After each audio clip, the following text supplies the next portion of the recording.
स्वागत है, आप देख रहे हैं कहानी कुर्सी की। हमारे तीनों मेहमान हमारे साथ बने हुए लगातार, और अब बात करेंगे पीओके की। पाकिस्तान ऑक्यूपाइड कश्मीर, क्या पीओके भारत में आएगा? क्या मोदी सरकार पीओके का भारत में विलय कराने के लिए कोई तैयारी कर रही है, कोई प्लानिंग कर रही है? आज अचानक ये सवाल क्यों?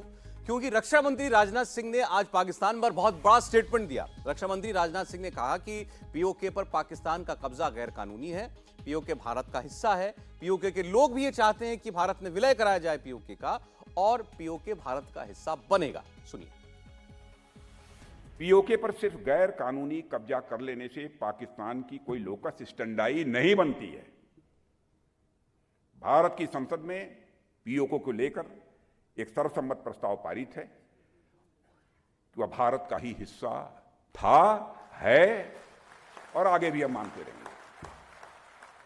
और इस मंशा को एक नहीं, कम से कम 3 प्रस्ताव संसद में इस मंशा को लेकर पारित किए जा चुके हैं। साथियों, हमारा अब तो आप ये देख रहे हैं कि पीओके में क्या हो रहा है। मैंने एक बात कहा था कि मुझे लगता है कि बहुत ज्यादा हमको कुछ करने की जरूरत नहीं पड़ेगी। पाक ऑक्युपाइड कश्मीर के लोगों पर जो जुल्म ढाया जा रहा है, वहीं से यह डिमांड उठेगी कि हमको भारत में अपने को मर्ज करना है। राजनाथ सिंह की बात आपने सुनी। योगी आदित्यनाथ ने भी कल पाकिस्तान और भारत की बात की थी। योगी आदित्यनाथ ने कहा था कि जिस वक्त भारत में मुफ्त में करोड़ों लोगों को राशन मिल रहा है, उस वक्त पाकिस्तान के लोग एक एक रोटी के लिए तरस रहे हैं। भैया बहनों, 80 करोड़ लोगों को भारत 3.25 वर्ष से फ्री में राशन की सुविधा दे रहा है, और दूसरी तरफ 1947 में भारत का विभाजन करके बना हुआ पाकिस्तान एक एक रोटी के लिए मोहताज हो रहा है, जब भारत अपनी आजादी का अमृत महोत्सव मना रहा है। अब ये पीओके की बात हमारे यहाँ अक्सर शुरू हो जाती है। अब चूंकि चुनावी साल है, इसलिए थोड़ी सी ज्यादा गंभीर भी लगती है। हिंदुस्तान में ऐसा मानने वाले लोगों की कमी नहीं है। आप लोगों की बातचीत में लोग कहते होंगे कि पीओके भारत में मिलेगा क्या? लोगों को लगता है मोदी सरकार है, पीओके पर भी कार्रवाई इस बार कर सकती है। कुछ लोग बड़ी गंभीरता से इस बात को मानते हैं। सर, इसमें 2 चीज़ें हैं साफ साफ। एक तो भारत की संसद की, भारत की स्टेटेड पोजीशन है कि पीओके जो है हिंदुस्तान का हिस्सा है। संसद ने भी इसमें कई बार प्रस्ताव पारित कर दिया, खुद राजनाथ सिंह जी भी इसका जिक्र कर रहे हैं। दूसरी स्थिति, पीओके में पाकिस्तान का जो पीओके जिसे हम लोग कह रहे हैं, वहाँ की स्थिति बहुत ख़राब है। और जो राजनाथ जी बात कह रहे हैं उसमें किसी हद तक सच्चाई है कि वहाँ के लोग बहुत परेशान हैं पीओके के लेके। फिर तीसरी बात, मोदी सरकार जिस तरह से एग्रेसिव तरीके से इस लेवल पर काम कर रही है, जो हमारी सर्जिकल स्ट्राइक हुई वो भी एक बड़ा ऐतिहासिक मसला था। तो और चुनाव पास आ रहे हैं, तो बहुत सारे लोगों को लगता है कि 2024 का चुनाव आने से पहले ये सरकार कुछ न कुछ ऐसा बड़ा कर सकती है। क्योंकि अब जो उनका एजेंडा था, जो बड़े मसले थे, यूसीसी का था, राम मंदिर का था, या 370 का, उस पर काफ़ी आगे बढ़ गई। तो अब एक ऐसा इलेक्शन के लिए एक वो चाहिए आपको ट्रिगर पॉइंट जो काम आ सके, और उसमें संभावना बनती है कि मोदी सरकार इस पर काम कर सके, और पूरा देश उनके साथ खड़ा। यदि कभी कोई ऐसा काम होगा तो कोई, मुझे नहीं लगता कि कोई खिलाफ खड़ा होगा कि भाई आप ये क्या कर रहे हैं। छोटा काम नहीं है, छोटा काम नहीं है, लेकिन बड़े काम ऐसा काम नहीं है कि आपने पार्लियामेंट में पास कराया और नहीं, पास कराने से नहीं होगा। ये पास कराने वाला काम नहीं है, ये तो सर्जिकल स्ट्राइक जैसा मसला है। लेकिन स्थितियां बन रही है, ये होगा कि नहीं होगा जरूरी नहीं है कि ऐसा हो, लेकिन ऐसा सोचने वालों की तादाद कम नहीं है। देखिए, हमने संसद के अंदर जब ये प्रस्ताव पारित किया कि पीओके हमारा अभिन्न हिस्सा है, रहेगा, वो सोच का वो एक हमने एक अपनी पोजीशन स्टेट करी। अब बात है कि उसको हकीकत में एग्जीक्यूशन में लाना, उसको एग्जीक्यूशन में लाना है। जी देखिए, 47 से अभी तक भारत की संसद में, लोकसभा में और कश्मीर की विधानसभा में पीओके के प्रतिनिधियों के लिए सीटें खाली रखी जाती हैं। और इस मुद्दे पर पूरे देश की एक राय है, पक्ष विपक्ष हर पक्ष इस पे एक मत है। और ये ऐसा मुद्दा है जिस पे कोई कंटिन्यूटी की जो भारत की नीति है, वो सबसे बड़ी नीति पीओके है। इसलिए पीओके आ जाए भारत के साथ। भारत में तो ऐसे भी लोग हैं वो चाहते हैं पूरा पाकिस्तानी हम ले लें, मतलब ऐसे ऐसे तो शायद नहीं ऐसे भी है लोग अब होंगे ज्यादा। ना। अब योगी जी कह रहे हैं 80 करोड़ लोग जो है इधर हम राशन दे रहे हैं, वहां देखिए भूखे मर रहे हैं। इसका मतलब ये थोड़ी कि उनकी वहां के 22 करोड़ भी लेकिन 25 POK करोड़ भी को मिला लेकर देंगे। पूरा नहीं, हिंदुस्तान तो अगर कमोबेश पीओके लेंगे एक- तो वहां के भी जो जितनी की आबादी होगी पता खैर नहीं मजाक कितनी से अलग लेनी नहीं, ये पड़ेगी। इसमें मतलब इस मजाक नहीं, मैं आपको इस गंभीरता चर्चा से में कहूं। कितनी गंभीरता लगती नहीं, है नहीं। कि चुनावी वर्ष में लोग कहते हैं सर्जिकल स्ट्राइक ने 19 पुलवामा ने देखिए, बालाकोट सर्जिकल ने बड़ा स्ट्राइक- काम किया सरकार के देखिए लिए। सर्जिकल स्ट्राइक ने निश्चित तो बड़ा काम किया, एक परसेप्शन बनता है, भारत सरकार के समर्थन में एक जनता का एक भावना बनी थी। लेकिन सर्जिकल स्ट्राइक एक एक्शन था, पीओके लेना एक बड़ी बड़ा- कार्रवाई है, ये बड़ा। अब अंतर्राष्ट्रीय सर्जिकल स्तर पर- स्ट्राइक अभी देखिए ना, जैसे सर्जिकल स्ट्राइक हुई उसके बाद तुरंत पाकिस्तान के जहाज हमारे यहाँ आ गए और उसके बाद वो बॉम्बिंग करके चले गए, बाद में वो अलग बात है, कोई नुकसान नहीं हुआ, हमारा एक फाइटर प्लेन, तो ये सब उसके रिएक्शन भी तो हुए थे।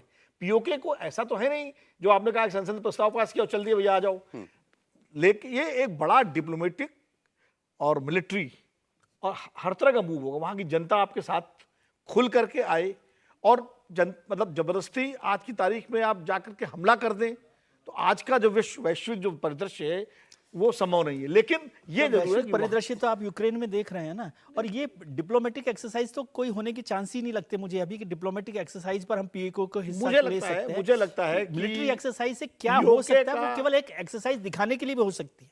पीओके को लेना ये एक बहुत बड़ा टास्क है, हाँ। मिलिट्री टास्क भी है, डिप्लोमेटिक भी है और जिसको आप कह सकते हैं पॉलिटिकल टास्क। देखिए सेना की तरफ से तो ये बयान पहले भी आ चुके हैं कि हम तो आदेश से बंधे हुए हैं, हमें आदेश आए कि आप ये टास्क है, आपको अचीव करना है, देखिए सेना हम कुछ भी नहीं, करेंगे। सेना क्या कहेगी, हम टास्क सेना नहीं तो हमेशा करेंगे, यही सेना तो बात कहेगी, है। कहना भी चाहिए, और सेना बल तैयार भी है। जब ये बयान आता है आपके नेताओं से तब उस बात में कुछ गंभीरता लगती है। ये बात अब ये इस सरकार से अपेक्षा कह लीजिए या लोगों को लगता है कि क्या ये भी हो सकता है लोग राम मंदिर बन पाएगा या बनेगा, वो मामला सॉल्व होगा कभी, इसकी उम्मीद लोगों ने छोड़ दी थी। 370 की बात सिर्फ इसीलिए आप लोगों को लग रहा है अखबारों कि के इस सरकार अखबारों के में एडिटोरियल बहाने, में होती थी, इस सरकार के लेकिन रहते वो हुए काम ये दो काम इस सरकार ने किए, इसीलिए अब ये चौथा भी जुड़ गया यूसीसी के साथ। नहीं ये भारतीय जनता पार्टी की सरकार जो कहती है सब करती है।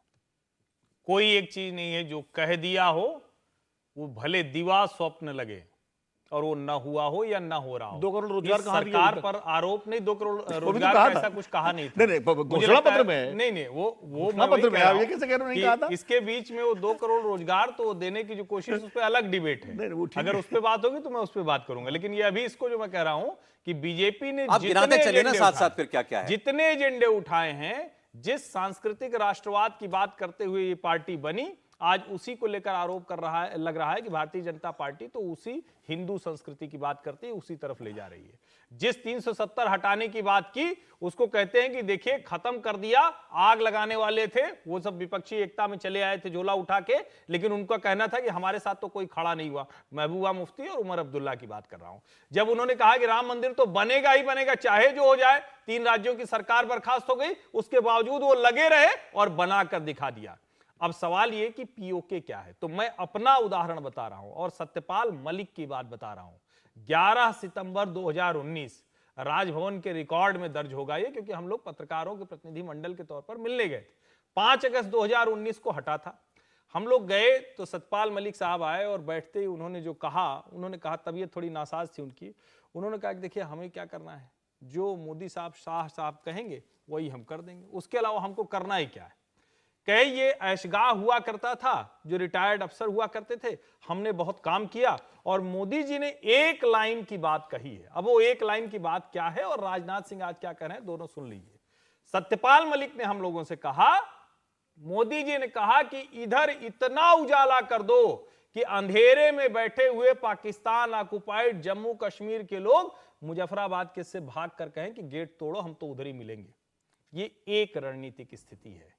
और पिछले कुछ समय में मीरपुर मुजफ्फराबाद से जिस तरह की खबरें आनी शुरू हुई, ये कभी नहीं आती थी। वहां के लोग निकलकर सड़कों पर कह रहे हैं कि हमारा इसलिए इस्तेमाल पाकिस्तान करता है कि यहां टेररिस्ट कैंप बनाए, यहां आतंकवादी गतिविधि बनाए। कहने को तो अलग प्रधानमंत्री है, लेकिन उसको कोई अधिकार नहीं। मुझे लगता है कि यह आसान काम नहीं है, बहुत मुश्किल है, लेकिन यह भी सच है कि मुश्किल काम ही तो ये सरकार कर देती है। आपने इसका दूसरा पहलू बताया कि ये इस तरीके से भी हो सकता है। सर मुझे इजाजत है, जरा मैं आ रहा हूं आपके पास। अभी चूंकि पीओके की साथ साथ बात हुई कि पाकिस्तान ने पीओके को दिया क्या आज तक, केवल टेरर कैंप दिए। पाकिस्तान में मोदी साहब की अमेरिका विजिट के बाद जो जॉइंट स्टेटमेंट आई है, उसको लेकर पूर्व प्रधानमंत्री इमरान खान और मौजूदा सरकार के बीच क्या चल रहा है, ये आप देखिए। आपको सुनाते हैं जरा इमरान खान की बात, फिर बात करेंगे। कि इनकी स्टेटमेंट, जॉइंट स्टेटमेंट आई अमेरिका की और हिंदुस्तान की, कि पाकिस्तान का बस अब सिर्फ एक रह गया है कि दहशतगर्द है बस। ये फिर वही जो ग्रुप्स हैं कि पाकिस्तान में वो फलाना लश्कर है और ये है और वो है, तो पाकिस्तान को तो वहाँ खड़ा कर दिया और फिर कहा है कि आप ये ख़त्म करें, हुक्म दिया हमें कि आप ख़त्म करें। और मैं आपको यकीन दिलाता हूँ कि इस हुकूमत से कोई स्टेटमेंट नहीं आएगी इसके ख़िलाफ़। उन्होंने इनके ऊपर एक ऐसी स्टेटमेंट दी है कि पाकिस्तान की हैसियत बता दी है। हिंदुस्तान है अगला, आपने हिंदुस्तान के अगर इसी तरह उनके चेले बन के रहना तो ठीक है, नहीं तो आपकी कोई हैसियत नहीं है। असल में इसका ये मफहूम निकला है। अब देखिए, पाकिस्तान से इस किस्म की आवाजें तो वाकई सुनाई देने लगी हैं पीओके से, जो बार बार लोग जिक्र करते हैं कि भाई उधर के कश्मीर में जाकर देखिए क्या हो रहा है, या पाकिस्तान में ऐसे, और खासकर यंग जनरेशन की हम बातें सुनते हैं कई बार, वो कहती हैं नहीं चाहिए हमको कश्मीर, हमको 70 साल से आटा दे नहीं पा रहे हो ठीक तरीके का, जानवरों को जो खाना दिया जाता है वैसा तुम हमको दे रहे हो राशन में, और कहते हो कश्मीर देना नहीं चाहिए कश्मीर। ये स्टेटमेंट्स वहां से आ रही हैं। अब इमरान खान जो कह रहे हैं वो ये कह रहे हैं, कभी आपने सुना है कि एक पूर्व प्रधानमंत्री ये कहता हो कि देखो ये कहा अमेरिका ने और भारत ने मिलकर के कि तुम्हारे यहां आतंकवादी पलते हैं और इसको बंद करो, वो दिखा रहा है उनको। और आज वहां की मौजूदा सरकार ये लेटर दिखाया बिलावल भुट्टो ने इमरान खान को ट्वीट करके कि देखो तुम्हारे टाइम पे भी यही कहते थे। ये कंपटीशन चल रहा है। इसमें तो सौरभ जी एक चीज मैं याद दिला दूं, इमरान खान गए थे अमेरिका और उन्होंने प्रेस कॉन्फ्रेंस की, क्योंकि अमेरिका में उनको जो एक तरह से कहें कि ऑफिशियली उनसे कोई मिलने को तैयार नहीं था, वो वही करने गए थे जो हर पाकिस्तानी प्रधानमंत्री करता है, यानी कटोरा लेके निकले थे। ये कहते हुए अच्छा नहीं लगता, लेकिन उनकी स्थिति वही है, उन्होंने अपने जो कर्म किए। तो उन्होंने प्रेस कॉन्फ्रेंस में कहा कि हमारे यहाँ 30-40 हजार आतंकवादी हैं, यही इमरान खान है। और सच यही है कि पाकिस्तान मतलब सिर्फ आतंकवादी गतिविधियों का अड्डा, सिर्फ और सिर्फ दुनिया में टेररिज्म के लिए और विशेष करके भारत को निशाना बनाने के लिए। यहां मैं एक बात जरूर कहूंगा कि ये जो पीओजेके है, पाकिस्तान ऑक्युपाइड जम्मू कश्मीर है, वहां के मुसलमान कह रहे हैं कि भैया उधर भी कश्मीर में तो मुसलमान ही है, ये जो तुम हमें हिंदू मुसलमान दिखाते थे, एक भी मुसलमान का जीवन स्तर तो हम कमतर नहीं दिख रहे हैं। वहां के लोगों की प्रति व्यक्ति आय हो, वहां के लोगों की जीवन प्रत्याशा हो, वहां के लोगों को जो बुनियादी सुविधाएं कहती हैं, और अब तो सीमा के गांवों तक 4G कनेक्शन पहुंच गए, बिजली पहुंच गई, वो सारी चीजें दिख रही हैं। अद्भुत है। मैं आप, चूंकि आप लोग ने बहुत घुमा होगा, आप लोगों के अनुभव बहुत ज्यादा होंगे। मैं तो एक बार जब बाढ़ आई थी कश्मीर में तब मैं गया। मैं जब लौट रहा था तो मेरे बगल में एक डॉक्टर बैठे थे कश्मीर के, वो फंस गए थे, बाढ़ आई थी, तो सऊदी अरब में नौकरी सर्विस करते थे, और उन्होंने मुझे बातचीत में बताया, रोहतक के पढ़े हुए थे, मेडिसिन किया हुआ था रोहतक से। उन्होंने कहा कि मैं तो अपने बच्चों से कहता हूं कि बाहर निकलो, जरा हिंदुस्तान देख करके आओ, पूरा हिंदुस्तान देखो। और जब मैं वापस जाता हूं सऊदी अरब में तो मैं शेखों से कहता हूं कि तुम्हारे क्या महल होंगे, या कश्मीर में आके हमारे घर देखो। मैं कहता ही जनरलाइज नहीं कर रहा हूं कि कश्मीर में कुछ ऐसा नहीं है कि हर घर जो है बिल्कुल सोने का बना, ये बात नहीं कहना चाह रहा हूं। उनका स्टेटमेंट था, शेख आकर के देख लें हमारे घर कि हम कैसे घरों में रहते हैं। बहुत खूबसूरत देखिए, निश्चित रूप से पीओके जो है उसकी तुलना में हमारा जो कश्मीर है, वैसे तो पीओके भी भारत का ही है, हम लोग तो उसको हमारा, लेकिन जितना हिस्सा भारत के पास है उसमें उसकी तुलना में बहुत तरक्की हुई है। और वहाँ के लोग, पीओके के लोग उसको देख करके उनको निश्चित रूप से रश्क होता है, उनको लगता है कि हमको भी ये सब मिलना चाहिए। और जो पाकिस्तान ने तो खाली सेना का एक वो बना रखा है उसको, कॉलोनी। दिक्कत क्या है कि समस्या क्या है? समस्या ये है कि अगर कश्मीर पाक अधिकृत कश्मीर के लोग भारत के कश्मीर की तरक्की को देख करके खुश हैं, तो मुझे लगता है पहल उनको करनी पड़ेगी, जैसे बांग्लादेश में पहल हुई थी। जब बांग्लादेश में पहल हुई तब हमारी मुक्ति वाहिनी, हमारी सेना जो है ने जा करके वहाँ उसको मुक्त कराया। पहल हम ऐसे, हमारी सेना नहीं घुस सकती है, लेकिन क्योंकि वो अलग, जब वहाँ उनको करनी पड़ेगी पहल, और उनको वहाँ पाकिस्तान की सरकार के खिलाफ एक शांतिपूर्ण आंदोलन जैसा भी हो वो करना पड़ेगा। उस तरह का एक अनरेस्ट वहाँ जब सामने आएगा तब भारत के लिए जो है एक ज़्यादा बेहतर मौका होगा कि भाई ठीक है, हम तैयार हैं, आप हमारे साथ आइए। इतिहास की दृष्टि से आपकी बात बिल्कुल। दूसरी बात ये कह, मुझे जो लगता है, मतलब मेरा अपना राजनीतिक, मैं नेताओं से बात नहीं हुई, बीजेपी के नेताओं से मेरी मेरा विश्लेषण है कि मुझे लगता है कि 2024 के चुनाव में यूसी यूनाइटेड का यूनिफॉर्म सिविल कोड और पीओके, ये दो बड़े मुद्दे लेकर भारतीय जनता पार्टी जनता के बीच में जाएगी। पीओके भी होगा उसमें। पीओके हो सकता है घोषणा पत्र में नहीं होगा, लेकिन परसेप्शन में होगा, नेताओं के भाषण में होगा, लेकिन घोषणा पत्र में डालना थोड़ा सा मुश्किल होगा। उसके तमाम सारे अंतर्राष्ट्रीय और राष्ट्रीय उसके आयाम है, तो इसलिए लेकिन बता दिया जाएगा जनता को कि ये हाँ, हम कि सोच अब रहे हैं। देखिए, हमने राम मंदिर दे दिया, हमने जो है 370 कर दिया। ट्रिपल तलाक वाला समस्या खत्म कर दी, हमने 370 हटा दिया, और अब हम यूनिफॉर्म सिविल कोड और पीओके, ये दो चीज, यूनिफॉर्म सिविल कोड तो रहेगा उसमें, वो तो स्टेटेड है उनका, स्टेटेड है पीओके ये, पर। और एक भावना का मामला कि पीओके अब हमें दो ताकत, तो हम पीओके अब इसमें एक व्यवहारिक बात जो आजकल अखबारों में आप देख रहे होंगे छप रही है, पीओके में पहली बार पाकिस्तान की सेना अब चीनी आयुध इस्तेमाल करने लगी है, तोपें लगा दी हैं चीन की, ये ताजा खबर है। अब चीन का कोई इनडायरेक्ट जैसा कुछ मामला नहीं रह गया पीओके में, पहले भी उन्होंने सड़क बना दी थी पूरा अपना ग्वादर के लिए, तो पीओके से ही गुजर रहा हाँ, है, पीओके जो से बेल्ट ऑन रोड है। अब तो पूरी तरीके से मिलिट्री बूट्स वहां पर हैं चीन के। लेकिन मैं समझता हूँ ये भारत के लिए अच्छी बात है, क्योंकि ये अनरेस्ट बढ़ेगा पीओके में। और जो बात हुई ना कि बांग्लादेश में जो स्थितियां बनी थी, अनरेस्ट अब भी है पीओके में, वहाँ के जो लोग हैं उनकी ज़िंदगी जो है मुहाल हो रखी है, बेहाल है वहाँ पर लोग, वो परेशान है। लेकिन वो आर्मी के लेवल तक एक पूरे प्रदर्शन के तौर पर अलग हो जाने के तौर पर या पाकिस्तान के बिल्कुल खिलाफ खड़े हो जाने के लिए ये जो सारी एक्सरसाइज पाकिस्तान कर रहा है, उससे अनरेस्ट बढ़ेगा। भारत को इससे कोई बहुत बड़ा नुकसान नहीं होने वाला। भारत की सैन्य शक्ति को लेकर आप चिंता मत कीजिए, तो वो कोई परेशानी नहीं है, बल्कि इससे पाकिस्तान को ही नुकसान होगा। और पीओके में जब अनरेस्ट बढ़ेगा तो वो भारत को पीओके को निकालने में ज़्यादा मददगार हो सकता है। और फिर जब हम बात चुनाव की कर रहे थे, जितनी बातें हुई, तो भारत में युद्ध जो है वो राष्ट्रवाद का हिस्सा है। वो 71 हो, 98 हो, 65 हो, 98 हो। लेकिन भारत ने युद्ध हमेशा मजबूरी में किया है, लेकिन उसके नतीजे जो है ना पॉलिटिकली विक्ट्री के तौर पर आए, ये समझिए। नहीं ठीक आपकी बात, विक्ट्री की लेकिन बात नहीं है। 48, 65, 71 वो छोड़ दीजिए, 98 कारगिल सारी जंग हम पर थोपी गई थी। युद्ध तो थोपे ही जाते हैं, युद्ध करने के लिए कोई आपस में नहीं जाता ना। हमारा यूक्रेन पड़ोसी पर भी बैठा है ना, वो तो नहीं 98 में जो हुआ वो युद्ध कोई थोपा थोड़ी गया, वो तो इसी तरह से सारी एक्सरसाइज करते हैं ना। जो आपके पड़ोसी हैं, जो दुश्मन देश है, वो यही काम करते हैं। युद्ध कौन सा आपस में कोई गठबंधन का रिश्ता थोड़ी है। ऐसा किया था लेकिन कि हमारे घुसपैठिए आ गए ऊपर थे। थोपा ही गया ना, हमारे थोपा ही ऊपर गया था। ये मुझे लगता है मतलब इसमें आप कोई- ये ये इस मत कॉन्टेक्स्ट में कहिए आपसे कि बात कर रहा हूं कि फर्स्ट आज मूव की तरह से मत कहिए कि यस हम फर्स्ट युद्ध मूव नहीं- की तरीके हाँ, से फर्स्ट आज मूव हम अगर नहीं कोई करते, सरकार फर्स्ट भारत में मूव कहने नहीं लगे करते। कि हम पीओके फर्स्ट को मूव अपने नहीं- अपनी सीमा में शामिल कर रहे हाँ, हैं, वो फर्स्ट मूव हम नहीं करते। जैसे लेकिन रूस ने कर दिया, मान लीजिए। भारत जैसे इसके जो लिए रूस ने कर दिया। लेकिन हम लोग इसके लिए तैयार है और पीओके को लेकर किसी भी तरह की एक्सरसाइज हो, लेकिन ये बिल्कुल आसान काम नहीं है। आज रक्षा मंत्री जी जो बोल रहे हैं वो एक राजनीतिक भी है, और अपना जो माहौल बनाना होता चलिए है, मुझे लगता है जोश बनाना होता है। हाउ इज द पर जोश? जितनी बात हो सकती थी वो बहुत हो हो गई। चुकी है, क्योंकि इससे ज्यादा तो कुछ भी कहना कुछ फिर वो अभी कल्पना की संभव बात नहीं है। और इस तो ऐसा विषय है जिस पर हमारे सरकारें और नेता भी जो हैं बड़ा सोच समझ कर एक एक शब्द चुन चुन कर अपनी बात कहते हैं। अब आगे बढ़ते हुए समय कम रह गया है, लेकिन आपको ओवैसी साहब की बात जरूर सुननी चाहिए। असदुद्दीन ओवैसी महाराष्ट्र में याद दिला रहे थे और जवाब दे रहे थे उप मुख्यमंत्री देवेंद्र फडणवीस का औरंगजेब की औलाद वाले बयान, उस पर जवाब उनका आया और उन्होंने कहा कि अगर औरंगजेब की औलादें ढूंढते हो तो तुम बताओ, तुम ब्राह्मण हो, तुम कहां से आए थे? सुनिए।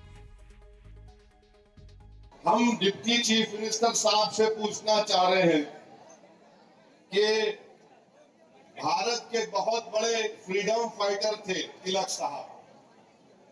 क्या तिलक साहब ने नहीं कहा कि जो ब्राह्मण लोग हैं वो आर्टिक से आए थे? आर्टिक से आए थे। अब फडणवीस साहब, आप भी ब्राह्मण हैं, अब आप बोलो उनकी बात सच है या आपकी बात सच है? तीसरी बात यह है कि फडणवीस साहब बोलते हैं कि औरंगजेब की औलाद, निशाना किस पर है हमको मालूम, मगर भारत कैसे बना मैं आपको बताता हूं। अभी ये भारत में जो लोग जमा हुए ना, पूरे 130 करोड़ की आबादी है भारत में, 33 करोड़ हो गए। हम तमाम लोग भारत के बाहर से आए हुए। अब इसके बाद फिर उन्होंने बहुत बातें करी, कौन अफ्रीका से आया था, कौन कहां से आया था, लेकिन नाम लेकर के, जात बता करके पूछा है देवेंद्र फडणवीस, तुम कहां से आए हो, तुम्हें मालूम?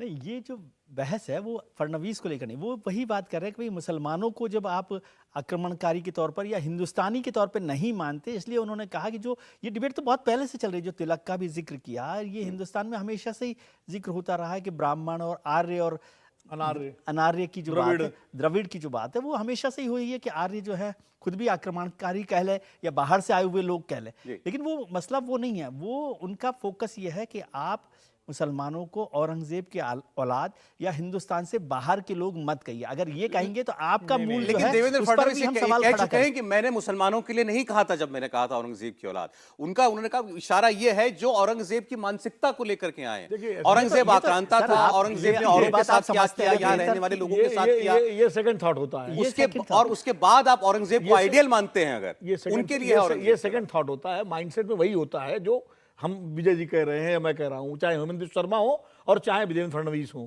वो पोलराइज करने की तैयारी होती है, बस और कुछ नहीं है। बाद में जब उस पर आपत्तियां उठती हैं कि आप एक संवैधानिक पद पर हैं, डिप्टी चीफ मिनिस्टर हैं, चीफ मिनिस्टर हैं, तो ऐसा क्यों कहा, तो सफाई देते हैं कि मेरा जो है इरादा मानसिकता की तरफ था। अरे भाई, मानसिकता तो बहुत सारे लोगों की, गोडसे की मानसिकता है, बहुत सारे लोगों की औरंगजेबी मानसिकता है, किसी की कुछ गोडसे का मंदिर तो नहीं बना ना, औरंगजेब की तो मजार है हमारे यहाँ। नहीं, औरंगजेब की मजार तो इसलिए कि औरंगजेब बादशाह था, उसने मजार बनवाई अपनी। वो कोई गोडसे के मंदिर भी बने हुए मेरठ में है, चलिए दिखा देंगे मंदिर आपको, अभी भी मंदिर है गोडसे मंदिर करके। मैं तो जब 87 में पोस्टेड था, 86 में, तब वहां था। तो वो मानसिकता तो इस देश में लोकतंत्र है, सबको अपनी मानसिकता है, लेकिन मानसिकता के आधार पर आप ध्रुवीकरण की राजनीति करते हैं बस। अब ये ध्रुवीकरण की राजनीति उधर से हुई थी, इधर वैसे ही जवाब दे दिया गया या कुछ और? नहीं, ध्रुवीकरण की राजनीति तो दोनों तरफ हो रही है, लेकिन दोनों तरफ ही होती है। गांधी का हत्यारा था, उसको हम सब हत्यारा ही मानते हैं, लेकिन वो कोई भारत विजय के लिए नहीं आया था, वो किसी को कन्वर्ट करने के लिए नहीं आया था। तो औरंगजेब से तुलना करना ही निरा तौर पर गलत है। दूसरी बात ये कि जब हम कहते हैं आर्य द्रविड़ थ्योरी, अब तो वो थ्योरी भी ध्वस्त हो चुकी है, बड़ा सॉफ्टवेयर अपडेट करने की जरूरत है उनको। मुझे लगता है कि वो सारी चीजें जो पहले कही जा चुकी हैं, अब तो बहुत कुछ बदल गया। उसके बावजूद मैं मान लूं अगर, तो क्या भारत का कोई व्यक्ति, कोई भी ऐसा है जो किसी और तरफ मुंह उठा के देखता है? कहीं और किसी की आस्था बंधी हुई है क्या?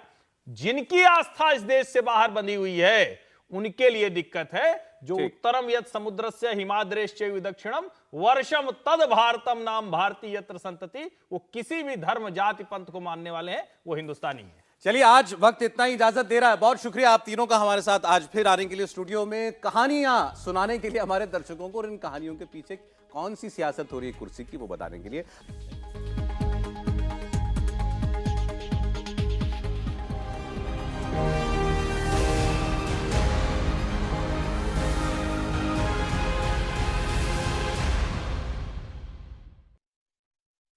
इंडिया टीवी हर वक्त हर जगह डाउनलोड करने के लिए सर्च करें India TV news Google play store या ऐप स्टोर पर।